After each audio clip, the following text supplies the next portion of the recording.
여러분 안녕하세요. 과학의 진실과 오류 12주차 수업입니다.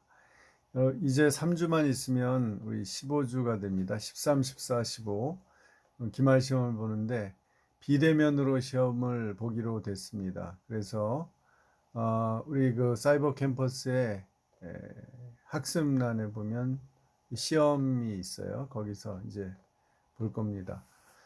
어, 가능하면 우리 그 수업 시간대에 우리 화요일 날 6, 7교시에 시험을 보려고 합니다. 여러분 의견을 좀 제가 이제 확인해 보고요. 그래서 이제 예상 문제를 내는데요. 예상 문제는 제가 말씀드렸듯이 여러분이 낸 과제물 있잖아요. 과제물 중에서 한 8개를 예상 문제로 내고 그 중에서 제가 임의로 랜덤으로 4문제를 시험에 냅니다. 그러면 여러분이 준비했다가 그 시간에 올리면 됩니다. 그러니까 뭐 이미 준비한 걸 가지고 하는 거죠. 여러분이 하여간 여러분이 그 성실하게 그 잘 내용을 쓰면 결국 시험을 점수를 잘 받을 수 있습니다. 자, 일단 이번 주에 제가 그 올릴게요. 예상 문제를 강의안하고 함께. 여러분이 이제 강의안과 함께 이 강의를 꼭 들어주시기를 다시 한번 바랍니다. 자, 오늘 6교시 20일과 화학의 탄생, 연금술과의 결별, 교재 198페이지입니다. 이제 근대 화학이 비로소 성립되는 그 상황에 일어난 일을 오늘 설명을 하겠습니다. 6교시에는 이제 특히 플로지스톤 이론에 대해서 얘기를 하겠습니다. 17세기 그 화학의 상황을 보면 1600년대죠. 17세기면 아직은 그때까지는 이제 연금술이 일반화되어 있었죠. 그래서 뉴턴 같은 그 당시에 최고의 물리학자 또 연금술에 심취했었다는 게 밝혀졌죠. 그래서 사실 화학은 연금술에서 나왔다고 해야 돼요. 그러니까 화학이라는 게 아직은 없죠. 그러니까 영어로도 알케미가 연금술인데 화학은 뭐죠? 케미죠, 케미. 그러니까 R만 뺀 거죠. 그러니까 알케미에서 케미로 왔다고 보면 됩니다. 그런데 점차로 이제 17세기에 들어오면서 17세기 중반 이후에 그 이제 그 비판이 시작이 되죠.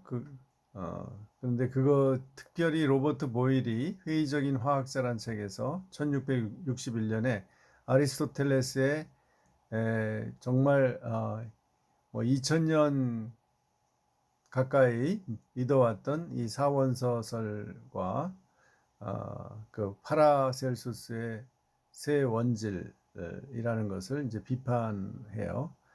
사원소설은 흙, 물, 공기, 불이고 파라셀수스는 이 흙을 소금, 유황, 수은으로 또 구분을 했어요. 그래서 이런 것은 너무 어설픈 얘기다. 그래서 기본적으로 이제 아직 그 아톰, 원자라는 말은 안 썼지만 아주 기본 물질이 있다. 원초적이고 단순하고 다른 것과 섞이지 않는 기본 물질을 이제 원소라고 규정을 했죠. 자, 그러면은 이제 우리 잠깐 아리스토텔레스부터 한번 볼까요? 지금 그 원소설이라는 게 이제 사실 원자라는 개념은 음, 그 원자론자들이 있죠. 고대 그리스에 원자론 철학이 있었죠. 철학에서 나온 거죠. 뭐 이것도 원소설도 아리스토텔레스가 얘기했으니까 철학에서 얘기했지만 조금 더 전통적인 얘기예요. 그래서 불, 공기, 물, 흙 이 네 가지가 그냥 눈에 보이는 건데 그것이 세계를 구성하고 있다고 봤어요. 그런데 이 공기가 따뜻해지면 불이 되고 불이 건조해지면 흙이 되고 흙이 차가워지면 물이 되고 물이 다시 이제 습한데 이게 마르면 공기가 된다. 이런 식의 관계로 생각을 했습니다. 그러다가 이제 그 다음에 파라셀수스가 바로 흙을 또 소금, 유황, 수은이라고 으로 구성되어 있다고 봤죠. 근데 그걸 비판한 사람이 바로 이 로버트 보일입니다. 로버트 보일이 회의적인 화학자라는 책을 썼죠. 그래서 이 책인데요. 이 책에서 여기 스캡티컬 케미스트라고 썼죠. 그러니까 기존에 그리스부터 파라셀수스까지 이르는 그 모든 이론에 대해서 회의적이다. 새로운 의심을 하고 새로운 이론을 만들어 보려고 노력을 한 거죠. 그래서 그 기본 물질, 기본 원소를 뭔지를 이제 찾으려고 했는데 명확히 찾지는 못했죠. 그런데 이제 이런 상황에서 처음으로 요한 베혀라는 사람이 이제 연금술을 변형해서 이제 불이 일어나는 연소가 일어나는 것을 이제 설명을 하기 시작했어요. 이 사람이 당대 이분은 그 당시에 목사였습니다. 성직자면서 화학자였는데 이제 파라셀수스의 이론에 이제 기초해서 이렇게 설명을 하기 시작을 했어요. 그래서 연소를 통해서 그 파라셀수스가 말한 그 유황 성분이 나온다. 기름 성분의 흙을 이제 유황이라고 봤는데요.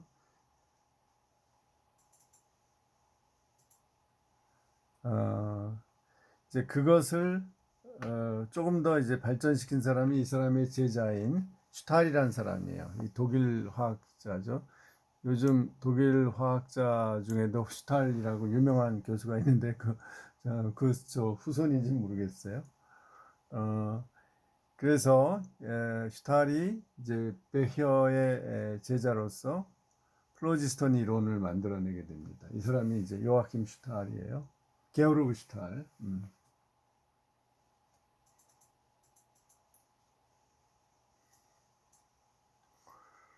자, 그래서 한번 이 전체 봅시다. 이 이론을.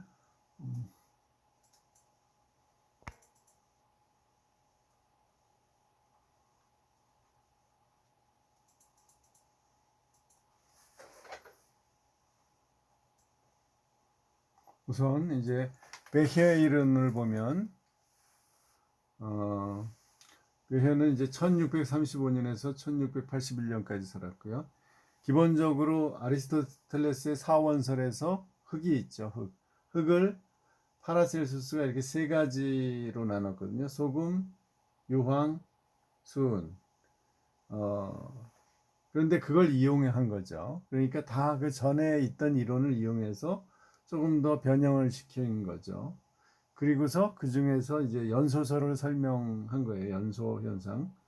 그래서 테라 라피다라는 건 소금으로 되어 있고요. 테라 핑기스라는 것은 바로 유황으로 되어 있어요. 이것을 이제 기름 성분의 흙이라고 표현했어요. 그 다음에 테라 메르쿨리알리는 메르쿠리가 이제 수은이죠. 수은 이렇게 세 가지로 이제 성분이 나누어진다 이렇게 봤어요. 그 중에서 불이 일어난다는 것은 뭐냐면 물질이 연소하면서 나온 것이 바로 테라핀게스 유황이다 이렇게 봤어요. 그러니까 우리는 지금 유황이 잘 타는 물질로 보잖아요. 근데 그걸 이제 어떤 물질이 타면 유황이 배출된다 이렇게 설명을 한 거죠. 그러니까 지금하고 완전히 개념이 다른 겁니다. 이렇게 해서 이제 연소를 설명하는 이론이 시작이 된 겁니다. 요한 베케에서. 이제 그 이론을 기반으로 해서 그 제자인 게오르그 슈탈이 이제 새로운 이론을 만들었는데 그것이 바로 테라핀기스라는 그 유황, 물질을 태움으로써 반드시 생겨나는 그 흙의 종류, 흙을 유황이라고 했죠. 그 유황이라는 것을 이제 변형시켜서 플로지스톤이라는 말을 쓴 겁니다. 그래서 물질을 태우기 위해서 반드시 필요한 입자. 이제 조금 더 발전한 거죠. 그러니까 태우려면 어떤 공기에서 그 입자가 필요한 거죠. 그러니까 태우려면 물질 안에 플로지스톤이 있어야 된다는 거죠. 그래서 필요한 입자가 플로지스톤이다. 이렇게까지 이제 슈탈이 얘기를 했습니다. 그래서 슈탈은 이제 가연물질, 우리가 종이나 솜이나 나무나 이런 것이 불에 잘 타잖아요, 이건. 그런데 왜 그걸 어떻게 설명했냐면, 물질을 타게 하는 플로지스톤이 그 안에 풍부하게 있다라고 생각을 한 겁니다. 입자니까 그 안에 있다. 그래서 불에 잘 탄다. 이렇게 생각을 한 거죠. 여기까지는 뭐 그럴듯할 수 있죠. 그럴듯하죠. 이게 어떤 건 불에 잘 타고 어떤 건 안 타는데 그 안에 잘 타는 것은 플로지스톤이라는 입자 물질이 있어서 그게 불이 잘 붙는다. 그러니까 상당히 그럴듯하죠. 그래서 그 당시에 많은 그 화학자들이 이걸 받아들인 거죠. 이런 플로지스톤한 물질이 있어서 그렇게 잘 타는구나. 어떤 물질들은.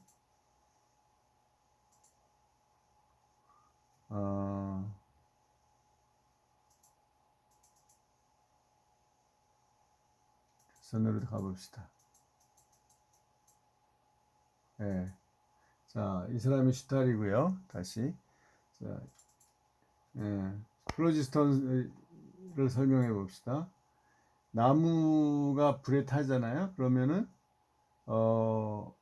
물질 안에 있는 플로지스톤이 여기 들어 있는데 여기 플로지스톤이 불에 이제 타는 거죠. 그러면서 불이 붙으면은 밖으로 플로지스톤이 나간다. 그러면서 재가 된다는 거죠. 이렇게 설명을 했어요. 그러니까 플로지스톤은 물질 안에 있다가 불에 타면서 밖으로 배출되는 입자다. 이렇게 생각을 했습니다. 그러니까 여기 플로지스톤은 하나의 물질, 하나의 원소로 본 거죠. 뭐 수소, 산소, 금, 철 이런 것처럼 플로지스톤도 하나의 물질 입자라고 봤어요. 그것이 연소를 잘 해주는 입자다. 이렇게 봤습니다. 뭐 여기까지는 그렇게 봐도 이상한 게 없죠? 문제가 없죠? 그래서 다시 이 그림을 보면 이제 이렇게 나무가 탈 때 플로지스톤을 많이 함유하고 있어요. 그래서 탈 때 플로지스톤이 나가고요. 공기 중에 남은 거는 재만 남는 거죠. 이 플로지스톤이 다 빠져나가서 이렇게 이제 작아진 거죠. 그럴듯하죠. 네. 그래서 이제 정설로 18세기 화학자들 1700년대까지 이것이 정설로 받아들이게 됐다는 거죠. 그래서 그 당대 유명한 화학자인 캐번디시하고 이 사람은 수소를 발견했고요. 그 다음에 프리스틀리가 이 슈탈의 플로지스톤 개념을 가지고 이제 여러 가지 기체 현상들까지 설명하기 시작했어요. 프리스틀리는 정말 실험의 대가예요. 그래서 산소, 암모니아, 염화수소 등 10가지 종류의 화학 물질을 발견해냈다고 해요. 그래서 이 사람이 이제 여러 실험을 하다가 어떤 실험을 했느냐 하면 이제 수은을 가지고 수은을 태우는 실험을 했다는 겁니다. 그래서 수은을 불에 태워요. 그럼 불에 태운다는 건 이미 수은 안에 플로지스톤이 있다고 얘기하는 거죠. 플로지스톤 이론은. 그러면은 플로지스톤이 나오면 그 나머지 탄 그 재가 산화수은이에요. 우리 산화수은이라고 지금 우리가 알게 됐죠. 그때는 산소라는 산화라든지 산화작용, 산소 이런 걸 몰랐어요, 아직은. 근데 하여간 플로지스톤이 방출되고 남은 수은재죠. 그걸 이제 수은재를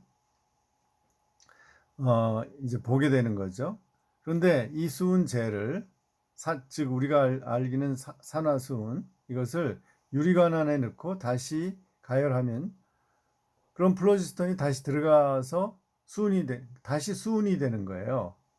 그러니까 이상하죠? 그러니까 산화수은을 다시 유리관 안에 넣고 가열하니까 다시 수은이 나와요. 그러면 이제 이 플로지스톤 이론으로 보면 어떻게 되냐면 플로지스톤이 다시 들어갔다고 보는 거죠.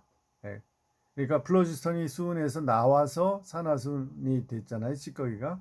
그런데 플로지스톤이 다시 들어가면 이제 원래 수은으로 변하는 거죠. 그리고 거기에서 가스가 또 나와요.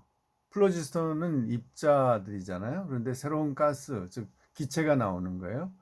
그런데 이 기체를 가지고 또 실험을 해보니까 이런 여러 이렇게 생쥐나 식물이 호흡이 잘 되는 거예요. 그래서 이 가스를, 즉 플로지스톤이 다시 들어갈 때 생기는 이 가스를 탈플로지스톤 가스라고 이름을 했다는 거죠.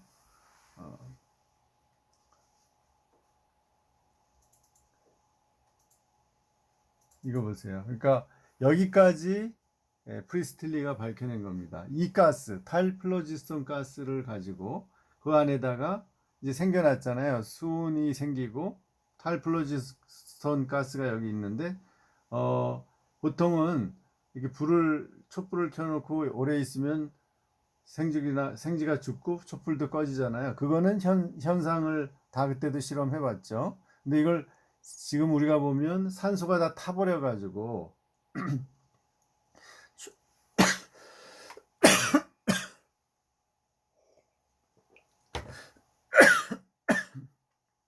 미안합니다.